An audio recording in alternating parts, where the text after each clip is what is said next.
So yeah, I was like, I was bawling my eyes out just for a playlist, girl. I mean, oh.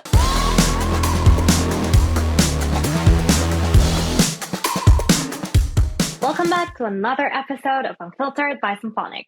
This is the series where we sit down with some of our favorite independent artists who are at the top of their game, sharing their creative journeys and advice on making a music career. Today, we're chatting with XTIE. She's a Grammy-recognized singer-songwriter and one of the most sought-after Asian female producers from Hong Kong. She makes dance pop songs that are electrifying but also intimate, reaching over 2 million listeners, definitely making her one of the most exciting artists to watch. So yeah, let's jump right in. How would you describe your music or your artist persona if you only use 3 keywords? 3 keywords. I have this dance pop for introverts. Oh, I love that.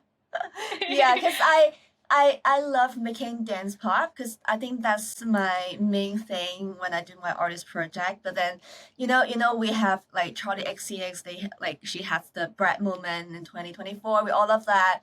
And I was thinking I also make dance pop, but I don't really go to clubs. I'm not like going out girly. But then I love dance pop, so I was like, oh, maybe I make dance pop for those who like to stay at home without our makeup on, just like chilling at our couch, So I that's why I came up this word like dance pop for introverts, because I know a lot of introverts here or at like our like similar situation, like we just want to stay home. And I have my cat here, so we are very like stay home dance pop mom, cat mom. Oh yes, yeah. Such a vibe. I also have a cat, and I also dance by myself in my room, so I totally, totally get that vision, and I feel the vibe. I feel like there's so much emotion in your latest single, Star Potential. So I was curious if you like to share, the story behind it and what inspired you to write the song. I just got into my 30s around this year.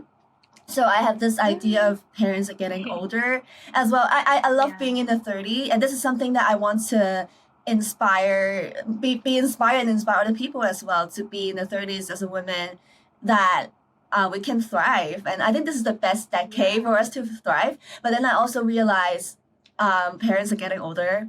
And we are Chinese. We know that, like we have that. It's such like a concept.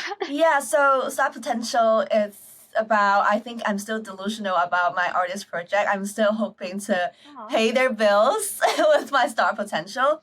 So this is a very like a. I don't think. I think it's a very Hong Kong Chinese-ish concept of like growing older. Because a lot of like Star Potential, we talk about like young kids, like when they're 16, 17, but I'm talking about Star Potential at 30. So I think this could be like a new refreshing angle to talk about that. Like someone in their 30s, they would still want to pursue music, and they still want to, take care of the family with music. The music, when we pursue music, it really needs to take the time to do the level that you want to go to. For example, you see like Chaperone, she also worked hard for like 10 years until she got to her point right now. So there's a lot of like behind the scene grind that nobody would understand until you kind of make it to some point. Since I'm not like starting at 16, 17-ish, I started at 22, 23. So I had to take the time for me to be very confident about my music. But then that is the thing about Star Potential. The song is like, because I feel like I just begun everything, but I'm already 30. So this is like a tricky, situation. But I want to bring it lightly because I want to inspire and to like make a brighter situation. Because I'm very excited on my journey as well, because I'm already like doing this full time. But yeah, this is like an add-on thing. Yeah. Totally. I mean, first of all, congrats that you're doing music full time. That by itself is already an achievement. Yes, I know. I feel like so many people are grinding too. Yeah. And I definitely get it. I feel like there's that like anxiety, unfortunately, just like the society has given us on age, and then like growing up, like growing older, and then like the traditional idea of finance and money and Yeah, then a it is. stable job and Yeah. all that, like the pressure from like, I guess like definitely not just families, like society as a whole. Yeah. But you're doing great. I Thank mean, you. like, look at you, like rocket science, star potential, both got so much love, Thank like you. across the SBs. We're so proud and like so happy to see Thank it. you. Yeah. How did it feel like when you saw your song Rocket Science specifically appeared on It's a Hit? Oh my God. I think I cried. I was like, when I saw, no, I didn't see it on, like, cause there's a little delay when you get on the playlist. Spotify will notify you, like, I think after 24 hours. So I didn't check that time. I was like, okay, this is already my 16th release already as an artist. And I was like, okay, just chill. If people love it, people will love it. Cause I'm still continue to make music anyway. So I had a text from my friend. He's also an artist, and he texted me on IG, Instagram, and he was like, "Oh, Christy, you are on like a big playlist." I'm like, "What? No way, no!" Because I couldn't believe that. Go. And then I saw that, and my husband actually sitting next to me, so he checked for me, and he was like, "Yes, this is on that playlist." And you know what? This maybe my husband is next to me, and then I was like bawling my eyes out.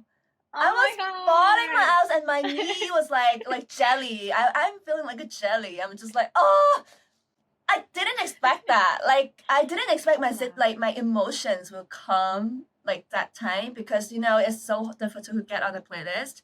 You know that, right? So yeah, so totally. So I was like, oh, I made it. Like that's a moment. And then I realized how much I worked of the past years, and just to I didn't know that. So yeah, I was like I was bawling my eyes out. Oh my God! Wow, Just for that's a playlist, honestly, girl. yeah. I mean, oh.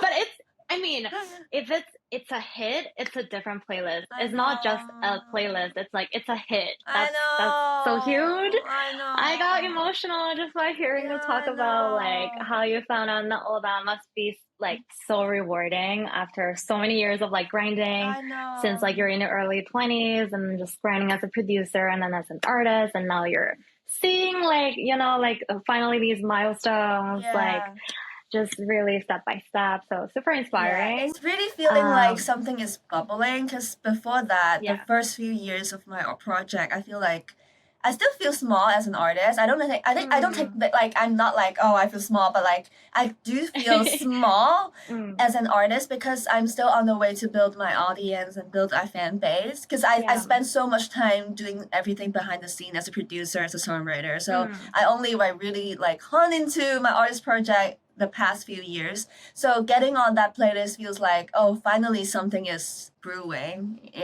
finally something is happening. Totally. Yeah. But just like you said, like Chaporong also took like 10 years for her to like see something. So it's just, absolutely, I guess, like the process and all the hard work you've made, like it's a well-deserved moment. Like, you should celebrate. We're all celebrating it for you. I know. Thank you. Super excited. Of course. And I guess, like, what's from this experience, like, is there, like, a piece of advice you'd like to give to other artists who are also, really hoping to like, planning on playlists or, like, growing their fan base? Like, anything you want them to know? Like, if it's just one piece? I'm not sure if I'm at the right position to give advice. You are. Oh my God. But I think for me, I would just say, for me, that kept me going is I don't chase. Well, I did chase for a milestone before, and it actually breaks me a lot of the time, because like my family around me think, oh, if you're doing a job that hurts you so much, why are you doing that, right? Because I'm chasing for numbers, because I was like, I'm an independent artist, and then I wanted to make sure my career works, but then my numbers didn't really go up. Even it dropped back, right? Monthly listeners thing. And then I also want to figure out how to monetize to make it sustainable career as well. So I was chasing a lot of like stats. I was like, okay, I need to build to this one. But then I didn't realize back then the most important thing is to build your community. I think that's the most important thing, is like no one can move the needle for you only you can do it, and if you have your community and if you build your fan base one fan at a time, these fans will gonna push you to like places without you chasing it, because I didn't chase for rocket science to get on the It's a Hit. When the good news came to me, I feel the joy of it. It's not like, because I think it's the mental health issue as well, because when I think I'm open to surprises like this, or like when I'm open to wins, and I feel excited for something that will come to me, and I just focus a lot on making music and to build fan base, and that's the two things that I focus on. But it took me 5 years to realize that. Yeah. So I was chasing numbers. I was chasing numbers a lot. And it didn't work. I feel like that's such, thank you so much for saying that. I feel like this is such a strong piece of advice, because I feel like nowadays, like, digital world, everything can be somehow like measured into data, and then, how many listeners you have, or even for social media, like how many likes you're getting, like all of those things. I feel like it's really easy to feel very lost when you're so vulnerably making art and then sharing it like with all your heart, and then these data sometimes they're kind of random too, like they're not like always, they're not like a very healthy standard to be the only thing that you're looking for. So thank you so much for reminding everyone, including me. I'm curious, like, do you think there's something that you keep in mind when you were building your community, or what is I guess like some tips that you can give out that for people who are, still finding their fans and then trying to build that community? I think now we go back to data, because I think I talked about the past 5 years I was like chasing numbers. So it also means that I look at my data a lot and I analyze it a lot. So it has a, it's a like an artist development thing. Like, so I look at numbers, and then sometimes because I'm mostly based in Hong Kong, so my main core loyal fan base is from Hong Kong. So, because I did some like physical events that I get to talk to them. So the more I talk to them, the more similarities they have. Like, as an artist, you see different things, to people. So I think for me it took me really 5 years to kind of figure out who will be drawn to my music. And I think this is why the dance pop for introverts came out, because most of my fans are introverts. Oh, I love that. They are outgoing. Interesting fact. They are very outgoing, but then they are naturally introvert. But there's some extroverts, of course, but they kind of still, connect to my story. Yeah. So I think but it needs time and different opportunities to kind of connect with them, and then you will know. Because I think all the things about building a fan base has to be organic, and that's how you learn. Yeah. Because the more data you have, the more analyzed that you can get, and how we can learn from the data, right? So now if we go back to the data, unfortunately we still have to look at the numbers. But I love that. I feel like you're looking at it in a very like smart and healthy way to like wrap the things that are like okay, not healthy before, healthier now. Healthier now. Okay, yes, important. We just all need to be trying to do it like as healthy as possible. I know. So our mental health are like important, and then that's the like where all the inspirations and like energy will come from. Yes. You mentioned that like most of your fans are like based in Hong Kong. You're also based in Hong Kong. What is the music scene like in Hong Kong? So in Hong Kong, I have 2 roles in the music. So as an artist, and then also as a producer. In Hong Kong, we have a market called Cantonese pop market. So it's very central in Cantonese pop music. So it's very different from my artist project. My artist project is all me. It's all about me. Yeah. And then it's also because my music as an artist is very dancey pop, right? In my Hong Kong Cantonese market, the most popular songs are not very upbeat. So this is like ballads and stuff like that, very emotional and very lyric centric. They are very focused on lyrics, which is beautiful lyrics, because Cantonese is a very difficult language to kind of write lyrics into it. So this is I think this is like my music is quite niche. So that's why when I do my artist project, I feel like it's like a if you know you know thing. So I actually love that. So like I can still be a normal human being when I go down to the I love streets. You know what I that. mean? Yeah. But I do get a different like because I started my artist project during COVID. So this the tricky thing is my fan base is from Hong Kong, but then there's a lot of like different Right. pockets from Asia and some from the UK, from the Germany because I make a lot of EDM ish stuff. Yeah. So Yeah, that makes sense. yeah, there's a lot of like pockets of like small, there's windows here and there. So this is very interesting Yeah. as well. Yeah. I also think that the more I research on dance and like upbeat music, I feel like there's actually upbeat music in Hong Kong back in the 80s and 90s when, and it's a Moy, and then they are very like upbeat, and then it just make me still thinking about what happened in the past 40 years, why we become so drawn to ballads and stuff. And then That's so true. yeah, and then back to my but when I was a kid, I feel like I wasn't. I think that's a Chinese or Asian thing. We're not encouraged to express ourselves through movements. We are not encouraged to move. To be too expressive. Yeah. I get it. I feel like part of I feel like Asian culture probably like in general is just kind of like people are sometimes trying to be more polite, and that means like they're shying away from attention, trying not to like stand out too much, like trying to not be very performative. Exactly, performative. Like, exactly. And I think dance pop is expressive because when I grow up, I listened to Lady Gaga, and to me, she's very expressive. And I don't think that is very encouraged when I was like studying at school. Like nobody wants to like someone to do that.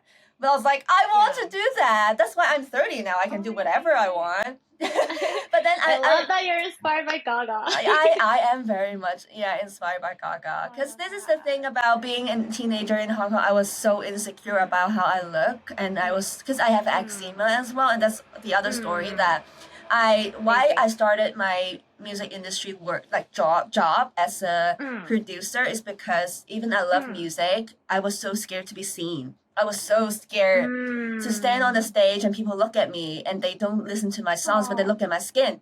And that's my fear. Oh my God. That was my fear. So Gaga kind of inspired me to kind of, love yourself. Oh, I love that. I feel like it's just such like a beautiful story that now you're like literally encouraging like self-love and like confidence, like encouraging people to like be expressive, like through dance pop, when I guess like you kind of struggled with that like yourself in the earlier years of your life. Yeah. So like how did you overcome that insecurity and then found a light in you? Please share. I think that's why I started my artist project late, because I think confidence really takes time for me to figure out who I am.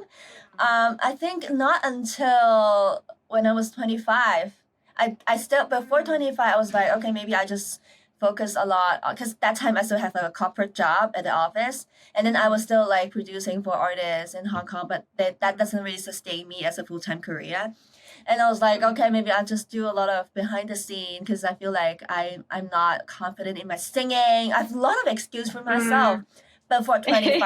That was before 25. And once I hit 25, I don't know why 25 is like a number that kind of, that something has to change, that's the number. Oh my God. I feel like I also had I feel like 25, I just turned 26 this year, but I do feel like 25 years old was the year that I This is a weird number. I know. I feel like, because like in America, they have the saying of like quarter life crisis for 25, because it's like, and I feel like that was exactly how I felt when I was like at my 25 years old. So maybe that was, I think that is maybe something about it, something in the universe. Yeah, and then at 25, I think I started to release music because also COVID hit that time.